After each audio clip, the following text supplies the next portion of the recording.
Bonsoir. La femme béninoise et la politique, on en parle encore.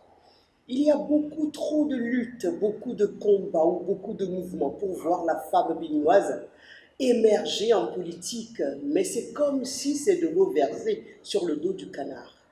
Il y a beaucoup de luttes, mais pour peu de résultats.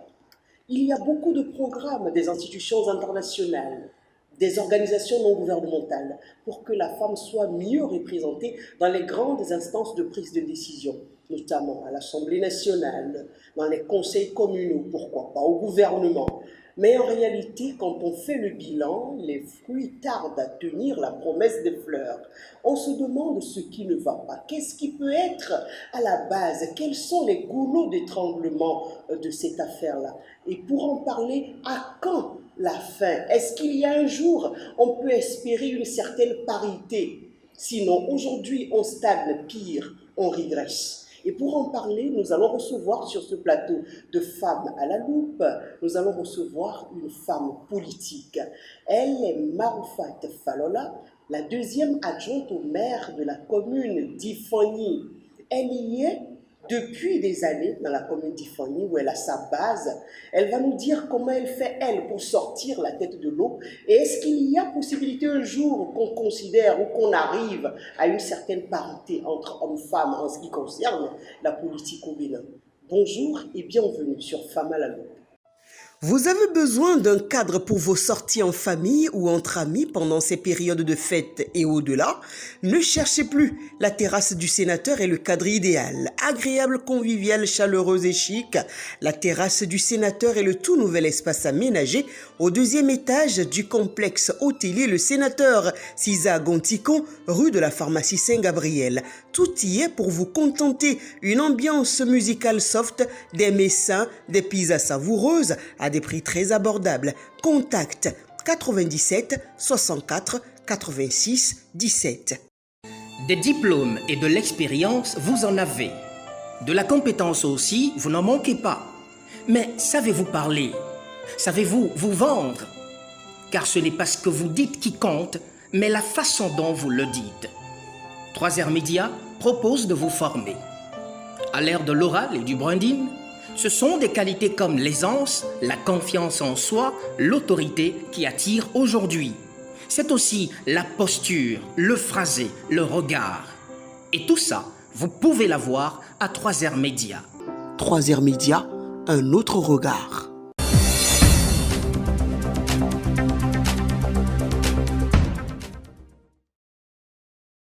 Madame Maroufat Falola, bonjour et bienvenue. Merci, bonjour Madame Boufkat. C'est un plaisir de vous avoir. C'est un plaisir partagé. Alors dites-nous, beaucoup de luttes pour peu de résultats. Est-ce que j'ai menti? Exactement, vous n'avez pas menti. Vous n'avez pas menti. Beaucoup de luttes pour peu de résultats. Allez-y comprendre quelque chose. Et pourtant, ce n'est pas les femmes qui manquent dans l'arène politique. J'en fais partie. Et j'essaie de faire ma petite place dans le domaine de la politique. Alors, je peux vous garantir que c'est effectivement pas facile. J'ai atterri à la politique un peu par hasard. Un peu par hasard en 2006. C'était en 2006. Et puis, tout doucement, à partir de 2007, Oui. je me suis présentée aux élections législatives. Je croyais que c'était de la blague, mais ça m'a tout simplement permis de me faire connaître dans ma localité. Parce que je suis de la commune d'Ifani, que j'aime bien. J'ai toujours aimé aller au village. Et mes parents... Vous aimez être en contact avec les gens. Avec les gens. Et ça, je tiens ça de mon feu père, que j'accompagnais à l'époque au village. Et après son décès, j'ai continué un peu ses actions. Et c'est quoi? Il était un peu dans le social sans être dans la politique. Il s'occupait de sa famille, de la commune, du village. Et j'ai continué. Et chemin faisant, les jeunes du quartier sont venus me proposer à la prochaine fois, vous serez notre maire. Comment ça, vous serez votre maire? Et ils m'ont mis ça dans la tête. Je dis, pour être maire, qu'est-ce qu'il faut faire? C'est maintenant que vous avez commencé par vous y intéresser. Voilà, j'ai commencé par m'intéresser. Ils ont dit, je leur ai dit, mais non, c'est pas les communales bientôt, c'est les législatives. Ils ont dit, oui, vous serez notre député. Comme ça, je pensais que c'était, bon, ils ont dit... C'était une blague. C'était une blague. Je me suis... Mais une blague qui a quand même attisé un peu votre soif. Exact. Vous vous êtes dit, j'en suis capable. J'en suis capable. J'en suis capable. Je me suis lancée dedans. Les législatives en 2007, ça c'est pas passé comme vous je l'auriez le souhaité. Et il y a un leader aujourd'hui que je me vante de dire son nom ici. C'est lui qui m'a encouragé, qui m'a dit, ma soeur, je t'ai vu évoluer, va au communal. Et c'est le professeur François Abiola qui m'a réveillé, qui m'a dit, j'ai vu comment tu t'es tracassé, lance-toi dans les communales, tu peux y arriver. Et ça m'a incité. Je suis allée au communal et j'ai été élue en 2008. Et depuis 2008, j'y suis jusqu'aujourd'hui. D'accord. Et bravo pour ce coup de maître là, parce que ce n'est pas donné à tout le monde, vous l'avez dit. Oui. Maintenant, comme je reviens sur ça, pourquoi beaucoup de luttes, mais presque, c'est comme si on ne fait rien. Aujourd'hui, il y a beaucoup de mouvements qui viennent, les femmes ont du soutien. La femme leader, il faut aller en politique, il faut s'affirmer. C'est vrai qu'il y a un léger changement positif, mais on ne peut pas acclamer pour dire waouh, quoi, aujourd'hui tout va bien. Pourquoi? C'est vrai. N'oublions pas que la politique est dans nos pays gérée par les hommes, au grand H. C'est géré par les hommes. Donc, avant d'atterrir au haut niveau, vous êtes forcément obligé de passer par ces leaders politiques qui sont les hommes. Et vous savez, les hommes, c'est des gens qui, excusez-moi le terme un peu insatiables, qui n'aiment pas donner. Alors, ils veulent être tout à la fois, ils veulent être le maire, l'adjoint, le chef d'arrondissement. Ils veulent occuper tous les postes. Tous les postes. Et maintenant, quand il y a une femme qui essaie de lever la tête, ils essaient timidement d'essayer de propulser cette femme-là. Et quand c'est une femme qui a un peu de caractère, elle réussit. Mais quand elle n'a pas de caractère, elle n'est pas forte. Elle n'est pas du genre, écoutez, je peux. Elle n'est pas du genre à dire non, pourquoi pas moi.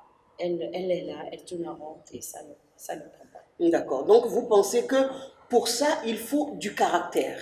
C'est le caractère qui manque alors aux femmes pour que les résultats ne donnent pas, Madame Maroufat. Le caractère, c'est un ensemble. C'est un ensemble. Il faut d'abord le courage, le caractère, la patience.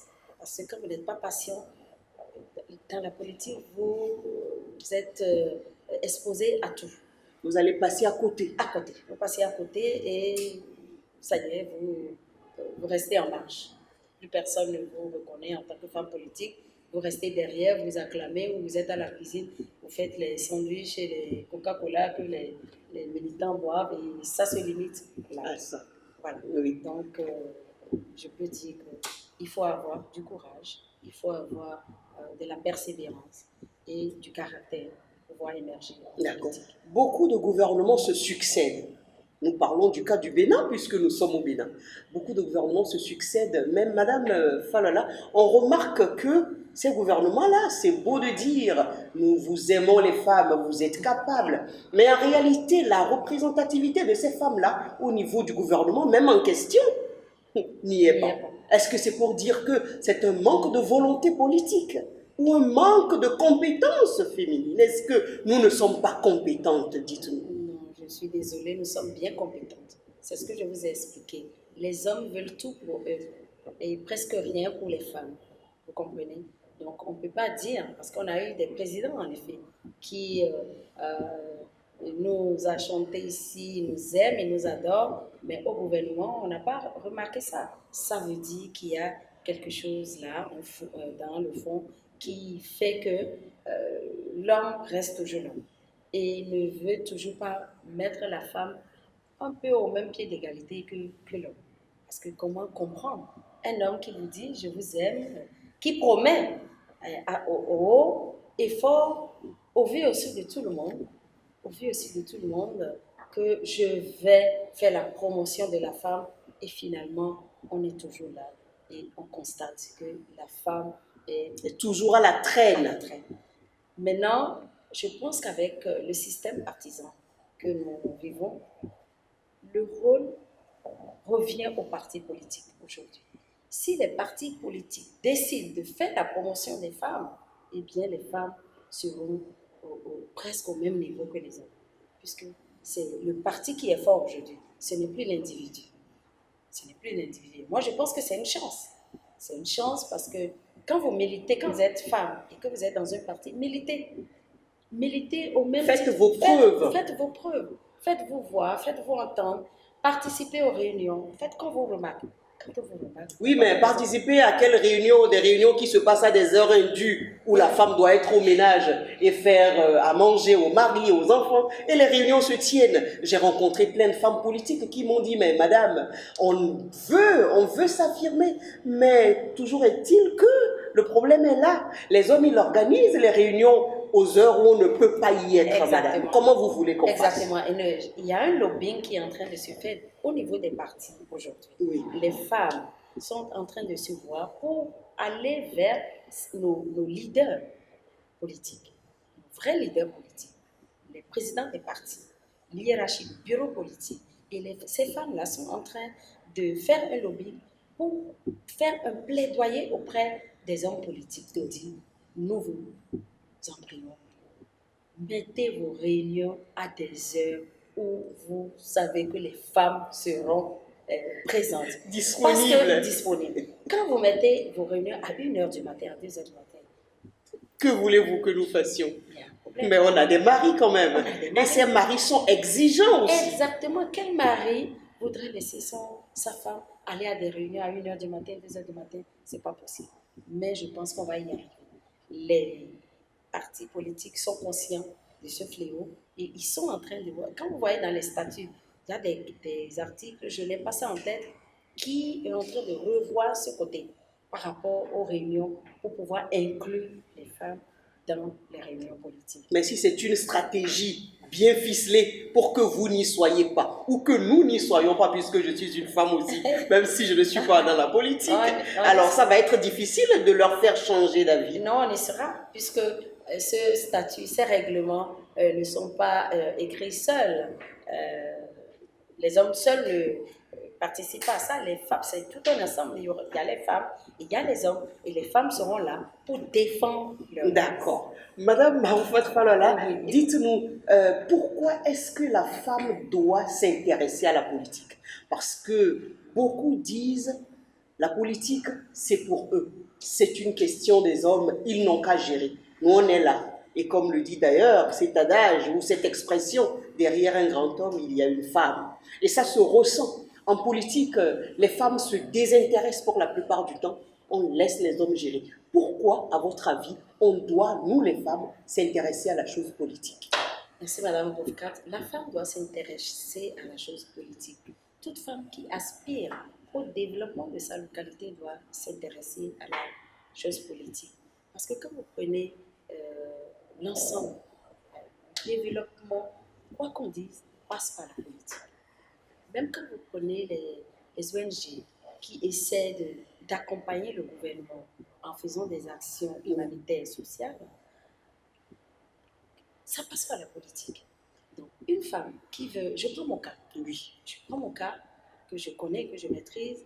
C'est que je me suis dit, au début, je me disais, non, la politique, je ne vais pas me mêler. Mais j'ai constaté, j'ai remarqué que si je ne fais pas la politique, de toute façon, elle va me faire. Elle va vous faire, Elle oui. va me faire. Donc, j'ai besoin de la politique pour faire le développement de ma localité. Pour impacter Pour votre impacter localité. ma localité. C'est pour ça qu'une femme avertie, une femme qui veut le changement de sa localité doit s'intéresser à la chose politique. Oui. C'est très avantageux. Oui, avantageux, il y a d'aucuns qui disent, et d'ailleurs même c'est un fait, les grandes décisions politiques ou les grandes décisions de développement se prennent par les hommes politiques au niveau des grandes instances de prise de décision. Et les femmes sont impactées par ces décisions-là. Si elles ne s'y mêlent pas, alors elles vont changer les choses comment? C'est pour ça que je vous dis qu'elle doit s'y mêler. La femme doit faire la politique. Une femme avertie doit faire la politique. puisque nous savons que ce sont les grands hommes. On ne peut pas comparer le Bénin aux États-Unis. Là-bas, c'est les grands électeurs qui décident. Mais ici, ce sont les partis, les grands leaders politiques qui décident du développement de la localité en griffe. Donc, quand ils prennent les décisions là-haut, ils descendent à la base, il y a les maires, les chefs d'arrondissement, les villages. Et quand vous ne militez pas, quand vous n'êtes pas dans la politique, vous ne pouvez pas avoir ces informations. C'est à partir de ces informations-là que vous-même vous descendez et vous décentralisez tout ça. Vous essayez d'en parler autour de vous et ça peut prendre. Donc la politique est toujours au centre de ce développement. D'accord. Vous vous êtes battue, Madame Maroufat Falolor, vous êtes battue des pieds et des mains. Exactement. Vous avez sorti vos griffes, je dirais. Pour être aujourd'hui deuxième adjointe au maire, dites-nous quels ont été vos sacrifices. Comment est-ce que vous vous êtes battue? On veut savoir. Mon Dieu, là vous touchez un dossier un peu... Mais je vais vous répondre quand même parce que je ne cache rien. J'ai été conseillère depuis 2008, en effet. Je suis passée par pas mal de chemins pour en arriver là. Les législatives passées, j'étais absente. J'étais absente parce que j'étais ailleurs, dans un clan où je n'avais pas la possibilité d'aller aux élections. Je me suis dit, pour les communales, est-ce qu'il faille que j'hypothèque ma carrière politique comme ça? Je dis non, il va falloir que je m'intéresse. Je me suis intéressée, j'ai approché des gens, les gens m'ont approché aussi. Au vu de ma base, au vu du résultat que j'obtiens quand je vais aux élections, beaucoup de partis m'ont approché.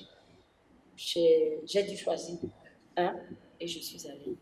J'ai promis ce que je pouvais apporter à ce parti-là et ça n'a pas raté. Ça n'a pas raté. Donc, et même là, je ne connaissais pas les leaders de ce parti en tant que tel. Je connais quelques-uns, mais ça a été une négociation. J'ai dit d'accord, moi je veux venir avec vous, mais qu'est-ce que je gagne? C'est ça d'abord pour moi. Qu'est-ce que je gagne? Parce que j'aspire au sommet. J'ai de grands rêves, moi. J'ai de très grands rêves pour ma localité. Et ce n'est pas en restant en bas que je peux, comment dire, apporter quelque chose à ma base, à qui j'ai promis pas mal de choses. Et nous sommes partis de là. J'ai satisfait à leur désir. Ils ont été satisfaits. Et en retour, ils ne m'ont pas déçu non plus.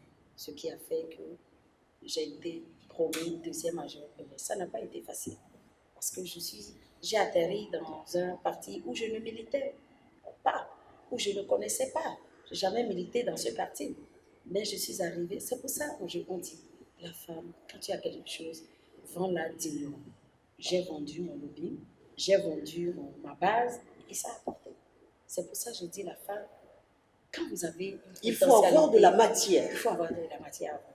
Quand vous avez de bonne matière à vendre, vous vendez, il n'y a pas de raison. C'est comme si vous étiez incontournable en fait. Exactement, incontournable. Dans l'arrondissement de Lagbert, je précise, vous ne pouvez pas faire sans El Hadja Maroufa. Non. Non. Et je suis fière de vous. Merci, ma chérie. Et aujourd'hui, vous y êtes. Quels sont vos challenges? J'imagine, vous êtes combien de femmes déjà dans ce cercle-là, le conseil communal? Alors, cette fois-ci, nous sommes 3 femmes. Heureux. Depuis toujours, j'ai toujours été la seule. Mais j'ai fait un lobbying, là où j'ai atterri pour dire, je voudrais que vous me positionnez une autre femme tête de liste. Ça n'a pas été facile, mais on l'a mis deuxième. Ça a apporté. Elle est deuxième femme élue dans mon parti. Et il y a une autre troisième femme qui nous a rejoint. Elle était suppléante d'un conseiller qui a démissionné. Et nous sommes 3 femmes aujourd'hui. Nous sommes 3 femmes. Nous sommes au milieu de combien d'hommes déjà? Au milieu de... nous sommes 25 conseillers. Donc au milieu de combien 19 hommes. Vous êtes 3. Nous sommes 3 femmes. Donc, nous sommes 25 dans le conseil. Donc 22 hommes. 22 hommes. Le maire, c'est un homme. Le premier adjoint, c'est un homme. Et vous, naturellement, la deuxième vous venez mixer un peu le groupe. Le groupe. Et je dis, nous avons un grand défi à relever. C'est un staff de jeunes. Le maire, il est très jeune. L'adjoint aussi n'est pas vieux. Moi-même, je suis au milieu, je veux dire. Et vous êtes jeune. Alors, je me dis, pour la première fois Mhm. que j'accède à l'exécutif, il faut que je, après mes 6 années que Dieu prête vie, Il va nous prêter que j'impacte, cette vie-là. et que je puisse doiter quelque chose pour dire, en mon temps, j'ai pu faire ci, j'ai pu faire ça. Donc vous avez des défis. Beaucoup de défis. Et je pense que nous avons déjà commencé. Nous avons commencé parce que nous nous sommes dit, nous allons procéder autrement. Puisque ce n'est pas d'aujourd'hui que je siège dans le conseil, je sais comment ça se passe. Et j'ai dit à mon jeune maire, nous allons procéder autrement. Dans une commune, il ne faut pas négliger les fonds propres.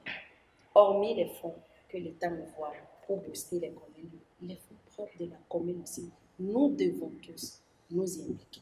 Et c'est ce que nous sommes en train de faire. Et en 3 mois, nous avons impacté. Nous avons remonté un peu la pente parce que la commune était endettée. Nous avons essayé de remonter la pente et nous sommes en train de payer peut-être tout doucement. Donc doucement, vous êtes en train de poser vos jalons. Ils vont se dire, non, on a eu 3 femmes, elles ont impacté quand même ce conseil communal. Exactement, on ne peut pas être 3 femmes dans un conseil et rester là comme des soies belles et tais-toi, non. Nous allons mettre tous nos atouts à profit. Mais il y a beaucoup de femmes qui sont soit belles et tais-toi. Ça, c'est leur problème.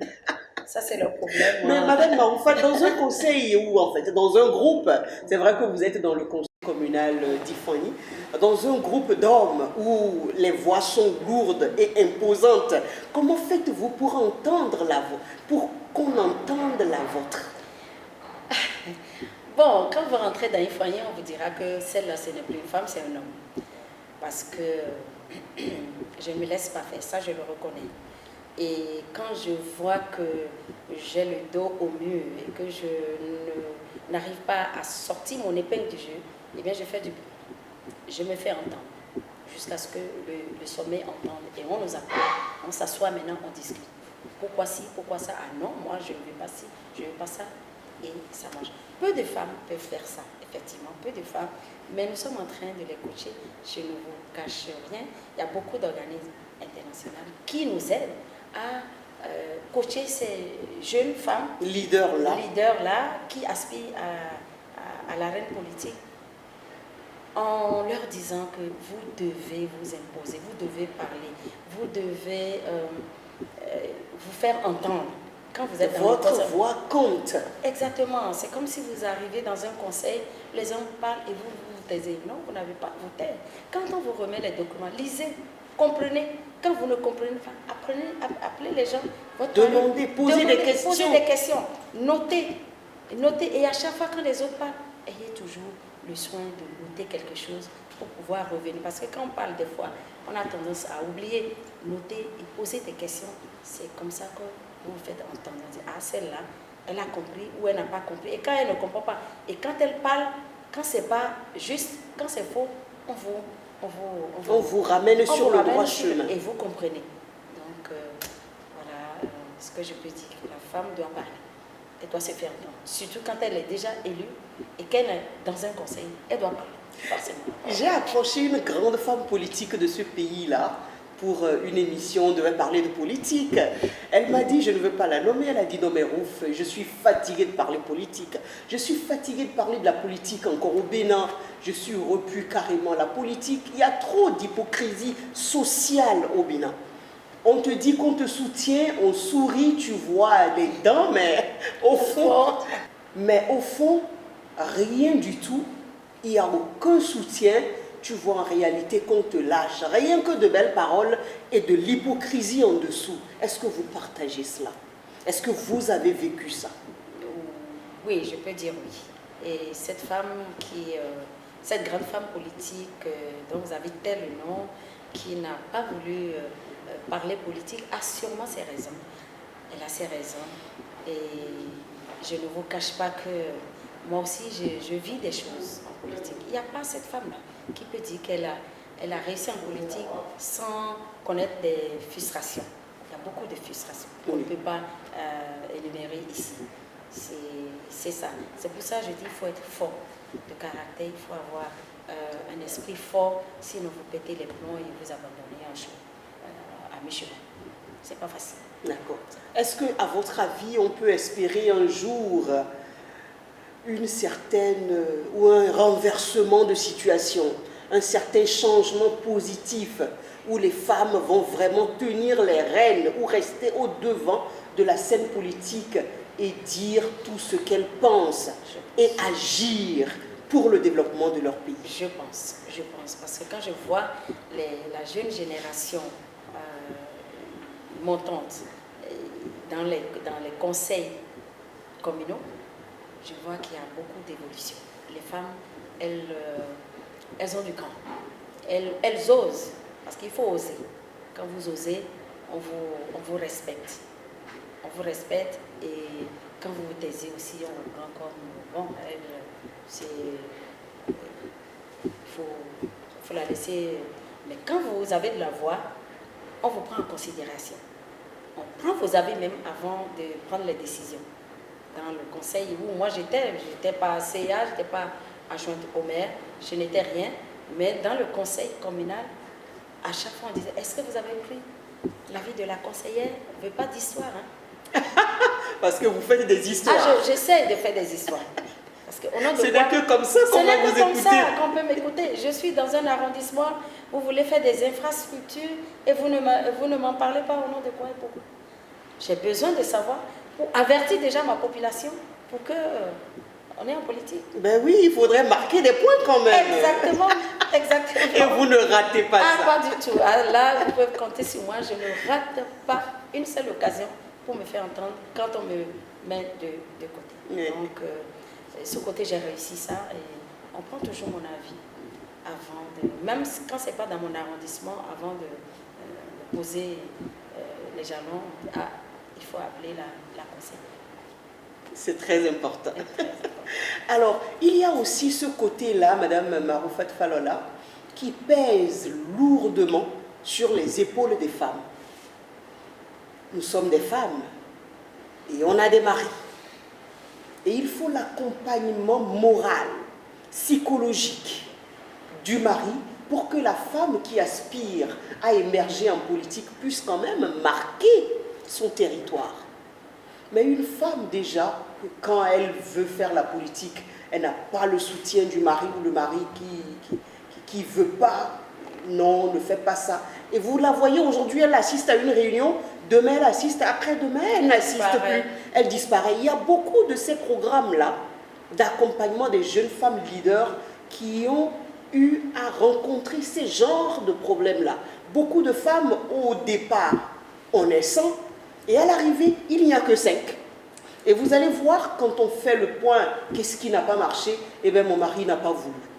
Comment vous voulez cela? Et nous sommes dans une société qui prône quand même, il faut se marier, il faut être sous un toit. Si tu es femme, pour être respectée. Exactement. On a beaucoup de défis. Exactement, exactement. C'est pour ça que moi, je loue les ONG qui coachent les maris.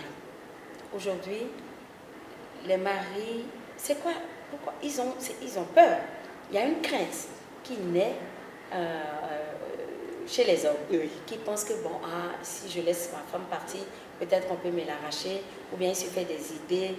Où elle va acquérir une certaine indépendance, elle va être mal polie. Et tout. Donc on est obligé de coacher aussi les hommes, de les amener à accepter que les femmes aillent au-devant de la politique.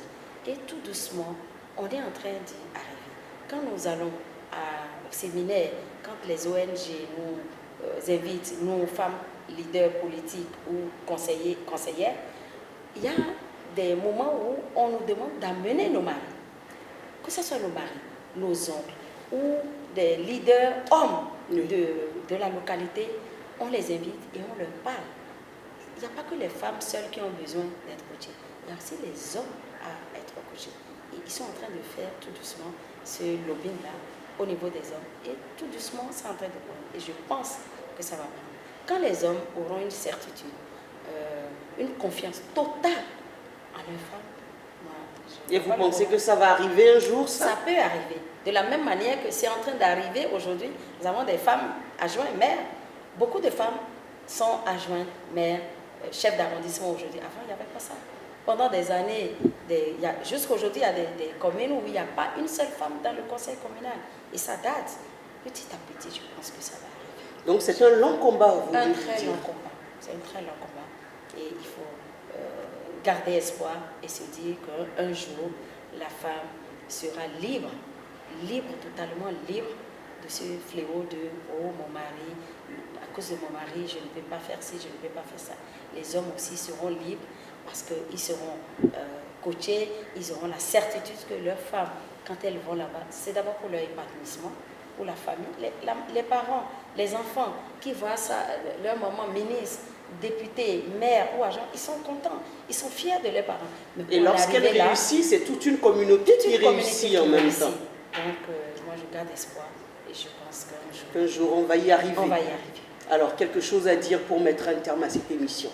Quelque chose à dire, je dis, vous, femmes, levez-vous, affranchissez-vous, et soyez fortes, soyez dignes, et soyez nobles, et passez par la politique si vous pouvez. Si vous pouvez, passez par la politique, c'est pas mauvais, c'est une très très bonne chose. Vous pourrez à ce moment-là impacter de beaucoup de choses dans votre localité. Merci madame. Merci madame, c'est moi, tout le plaisir pour moi. Ouais, le plaisir il est partagé. Merci. Alors, vous avez compris, mesdames, il faut être une femme dont on doit demander l'avis avant de prendre des décisions. C'était ça, c'est très important. Merci de nous avoir suivis. Commentez, likez, partagez, surtout abonnez-vous massivement à 3R Média pour ne rien rater de ce que nous publions. C'est très important, c'est pour le développement, c'est pour l'éducation, c'est pour l'épanouissement de la femme. Merci à vous de nous avoir suivis. À tout moment.